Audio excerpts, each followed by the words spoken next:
Hey everyone, today we are talking about an interesting security vulnerability called SQL Authentication Bypass. I'm going to show you how it works using a simple logging portal on a website. Let me explain how these things actually work. Just imagine you are on a website with a login page. You see the fields are required for a username and the password. Now what if I told you there was a way to bypass this login system and get directly into the admin or others account? Alright, I'm going to the computer screen and I will explain better with a practical example.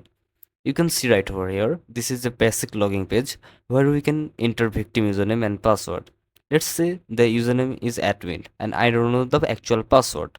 What if I put something like this after the username? I put a single quote and double dash after admin. What that's mean, right? This is a simple addition. We call it as a SQL injection. Let's break down our input, what we actually did. First of all, we write admin. This is the username of admin. However, you can use any victim's username, not just the admin only. Second of all, the single quote. This single quote is used to start or end line of code. In SQL injection attack, hackers use it to trick the system into thinking the query is finished, so the backend does not check everything properly. Third of all, this double dash.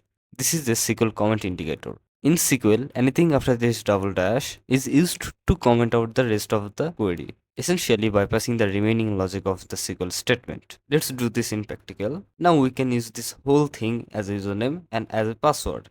As you can see, we have the access of the admin account. Now just conclusion the whole thing. Firstly, we tried to access the admin account, but we couldn't access the account because we don't have the correct password. Later, when we use a payload to bypass the SQL authentication, and that payload in both the username and the password fields. Whenever we tried to use it, and then we were able to access the admin account. This is how SQL authentication actually works. This is just a simple demonstration, but in real world scenario, this type of vulnerabilities can lead to serious security breaches. It's important for developers to secure their logging system. That's all for today's video. Make sure to like and subscribe for more contents. If you have any question, let me know in the comment section. Thanks for watching.